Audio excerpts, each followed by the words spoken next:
മതിയായ രേഖകളില്ലാതെ താമസിക്കുന്ന മുഴുവൻ അന്യസംസ്ഥാന തൊഴിലാളികളെയും കണ്ടെത്തി ഒഴിപ്പിക്കുക, സ്ത്രീകളുടെയും കുട്ടികളുടെയും സുരക്ഷയ്ക്കും ജീവനും ഭീഷണിയായി അനധികൃത താമസ സൗകര്യം ഒരുക്കുന്നവർക്കെതിരെ നടപടിയെടുക്കുക എന്നീ ആവശ്യങ്ങൾ ഉന്നയിച്ച് ബിജെപി താന്യം പഞ്ചായത്തിലേക്ക് പ്രതിഷേധ മാർച്ച് നടത്തി. BJP Thrissur city president Shri Justin Jacob ഉദ്ഘാടനം ചെയ്തു. പ്രദേശങ്ങളിൽ കേരളത്തിലെ നഗരകേന്ദ്രീകൃതമായ പ്രദേശങ്ങളിലും ഗ്രാമങ്ങളിലും വരെ മതിയായ രേഖകളില്ലാതെ പലരും താമസിക്കുന്നു. പലരും അതിർത്തി ഭേദിച്ച് വന്നവരാണ്. അവർ മതിയായ രേഖകളില്ലാതെ അവർക്ക് താമസിക്കാനുള്ള സൗകര്യം കൊടുക്കുന്ന ചില കേന്ദ്രങ്ങളുണ്ട്.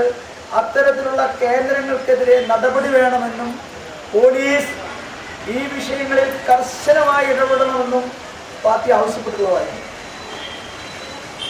അത് കേരളത്തിലെ അമിതമായി ഉയർന്നുകൊണ്ടിരിക്കുന്ന ലഹരി ഉപയോഗവും അമിതമായിട്ടുള്ള ആക്രമണ വാസനയും കേരളത്തിൽ സ്ത്രീകളെ പീഡിപ്പിക്കുന്ന നിരവധി സംഭവങ്ങളും ഉണ്ടായതിൻ്റെ അടിസ്ഥാനത്തിലും അതിലെല്ലാം ഒരു ഭാഗത്ത് പ്രതികളാവുന്നത് ഇത്തരത്തിലുള്ള കുടിയേറ്റക്കാരായിട്ടുള്ള രേഖകളില്ലാതെ കേരളത്തിൽ താമസിക്കുന്ന ബംഗ്ലാദേശിൽ നിന്നും വന്നിട്ടുള്ള പലരും അതിൽ പ്രതികളാവുന്നു എന്നുള്ളതുകൊണ്ടാണ് ഭാരതീയ ജനതാ പാർട്ടി ഇത്തരത്തിൽ ഒരു ആരോപണം ഉന്നയിച്ചത്.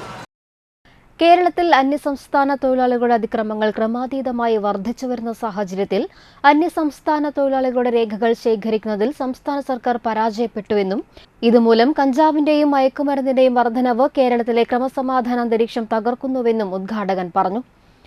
BJP Thanyam panchayat general secretary Vinob അധ്യക്ഷനായി. സുനിൽ പാറമ്പിൽ, ബിജെപി നാട്ടിക മണ്ഡലം president Rini Mani, general secretary T G Ratheesh, Nisha Praveen, E P Hareesh master, Unnimon, N S Sugathan, Krishnanunni, Prakashan Kandangath എന്നിവർ സംസാരിച്ചു.